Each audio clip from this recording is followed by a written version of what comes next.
The exact identity of Patient 46 is a theory for next time that will absolutely launch us into yet another flame war. Hey, I should figure out what part 3 of MatPat's theory is gonna be before it drops and then beat him to it. Yeah, let's try to do that. I mean, how hard could it be? It's just FNAF lore. It's not like it's complicated or anything. I hate the hidden tapes in Five Nights at Freddy's Security Breach. Seriously, these things are so deliberately obtuse, they're full of misdirection and apparent contradictions. The hidden tapes in Security Breach tell the tale of 2 different patients having sessions with a parade of company-mandated therapists. While it's established in the tapes themselves that patient 71 is Vanessa, the identity of patient 46 is much less clear and highly speculated on. When the game first came out, I only gave the tapes a cursory listen. I was 100% on board with the idea that patient 46 was just Vanny, that the tapes were simply communicating that, hey, Vanessa and Vanny may be the same person, but they act radically differently at different times, indicating that Vanessa is capable of swapping back and forth between her normal and Vanny personalities.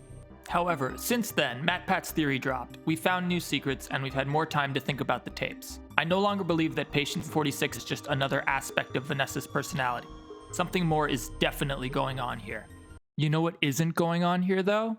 People are not hitting the subscribe button. There is a 99.8% chance that you have not hit the subscribe button, so please consider it. Thanks, and back to the video. Oh, right. Too bright. I'll pull the shades. You know, everyone associated with this company gets performance reviews, right?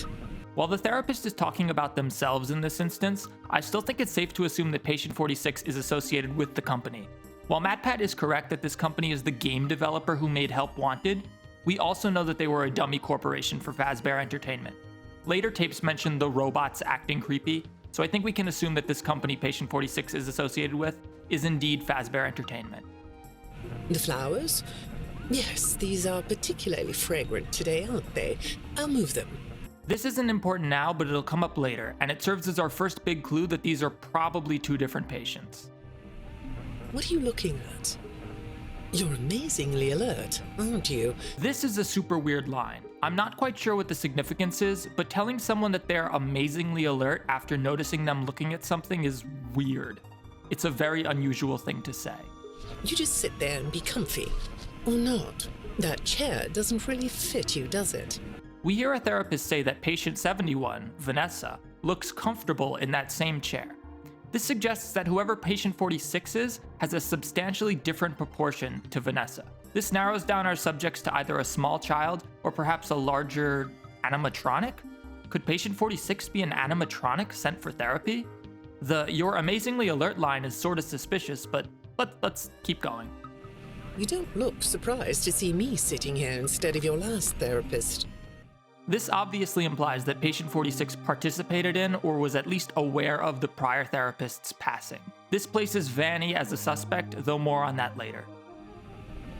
And I'm surprised by your knowledge of computers. You're something of a phenom. Do you know what that word means?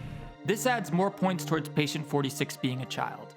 The therapist is surprised by their knowledge of computers, which would make sense if the patient was very young. This is further supported by the "Do you know what that word means?" which will come up again. This is even stronger evidence that the person being spoken to is not an adult. I think it lends more points to it being a child, however, it does still make sense for the therapist to be unsure as to whether an animatronic would be familiar with such words. So a few more points towards patient 46 being an animatronic. Do you think of yourself as a hacker? This line definitely connects with the idea that whoever patient 46 is also the one who either hacked the robots to make them creepy, hacked Glamrock Freddy at the start of Security Breach, or possibly both. I'm starting to suspect that patient 46 might be Gregory, who would satisfy both conditions. He is a child as well as an animatronic. They're also the only child character in the game, so let's just replace a child with Gregory going forward, because that's obviously where this is headed. All right. Well, I'd like to start by talking about your parents. What happened to them? And you? It was tragic. So this is a bit of a stretch, but the way the therapist speaks implies that whatever allegedly happened to the patient's parents happened somewhat recently. This adds a few more points to the child/Gregory theory, but it's circumstantial at best.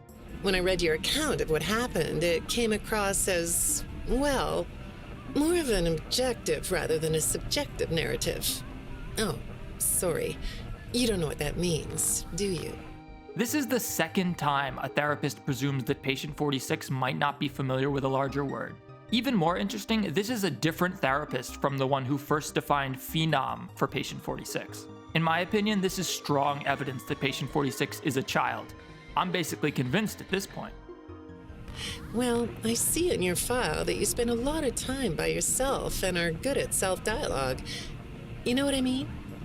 Asking yourself questions and getting answers. This part is important. It's definitely important. I'm not sure exactly what makes it so important yet, though naturally we assume that this is related to patient 46 having conversations with the glitch. In our last session, you told me you were sad and scared about what happened to you. So this is clearly referring to some sort of trauma that patient 46 underwent. Considering Gregory had a pretty traumatic experience in FNAF 4, add a couple more points towards the patient being Gregory. I suggested you write down exactly what made you so sad and scared. Who is patient 46 and why are they here? What's the deal with that room full of post-it notes? Yeah, you forgot about that one, didn't you? It's patient 46, who, right now, seems more likely than not to be Gregory. This also syncs up with the drawings being so childlike. Many, many more points towards Gregory. You know, I work with people of all ages, from little kids to the very elderly, and It's not quite as intense compared to the last one, but this does add more evidence to the patient being a child. This sounds like the way one would speak to a child. Couple more points towards it being Gregory. How do you feel about sports? You like sports? Yeah? No? Oh, I get it. You like to watch them, but not play them. You like being inside, don't you? This is also definitely important, but I don't know why yet. Patient 46 likes to watch but not play sports. It almost harkens back to Elizabeth Afton, who would always watch the other children play with Baby but was barred from getting close to her by her father, William Afton. I don't want to scare you, but I have to tell you that one of them was found dead. Again, some more evidence that they're speaking to a child. Because the technicians who work for Pizzaplex know you. Or rather, I guess it would be better to say that they think they do. They report that they've caught you on camera, or at least it appears to be you. Nothing to say about that? I'm starting to get lost. But then the next tape. This tape is problematic. In this CD, patient 46 takes an ink blot test and sees a mask. You think it's a mask? It reminds you of a mask?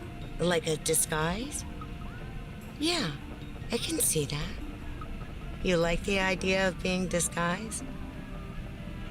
Disguises let you be sort of invisible, don't they?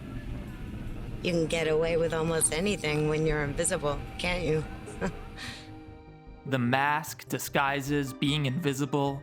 This tape is clearly tying patient 46 to Vanny. There's no other way to look at it. Well, the texts say it looked to them like it was an attempt to manipulate you, or maybe to lure you somewhere. It's all burning down. The Gregory theory is all burning down. This really sounds like Vanessa being lured in by Afton. There, that's better. On this side of the desk, I can see your eyes. This is also definitely important. At first, I analyzed images from all our suspects to see if any of them had parted hairstyles that would hide their eyes from a certain angle. However, upon further scrutiny, I believe it's obvious that the therapist literally gets up from her seat and sits next to patient 46. This is supported by, On this side of the desk, I can see your eyes. as well as the fact that the therapist looks at a photo together with patient 46. It appears to be suggesting that the therapist is now sitting on the couch next to them. While this is really weird, inappropriate behavior for a therapist, it does lend a little bit more credibility to the idea that patient 46 is a child. I just wish it didn't show up in a tape that so strongly suggests that Vanny is patient 46. But then we get this. That's you, isn't it? I know this image is distorted, but I think it looks like you. And you're not alone here. You're talking to someone. Or something. It's hard to tell. What are those things? They almost look like rabbit ears.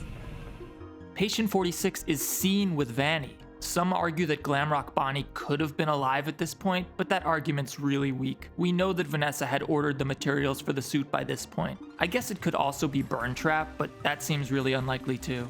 So less points for patient 46 being Vanny. Honestly, I have no idea. There are so many points that suggest it's a child, and thus that it's probably Gregory. But then we get all this other evidence that seems to suggest that it isn't, mostly towards the end too. I guess it's possible that maybe Vanny isn't Vanessa. I hate the idea that maybe they're twins or something like that, or that Vanny is a human and Vanessa is a robot clone of her, or they're both robots. It's all so dumb. But I hope it's Gregory, because that would actually be kind of cool. Whoever it was, it's implied that they were some sort of double agent or something like that, where they were working for Fazbear Entertainment under Afton's control at one point, but were actually subverting them and working against them and manipulating them. I don't think you're being manipulated here. I think you're the one doing the manipulating. If that was Gregory the whole time, I think that's kind of cool. It sort of makes up for the robot thing being really stupid. So I hope that's the case. Either way, I guess I failed at preempting MatPat's theory because I'm just as lost as when I started out, but I'm really excited to see where he's going with this. Thanks for watching.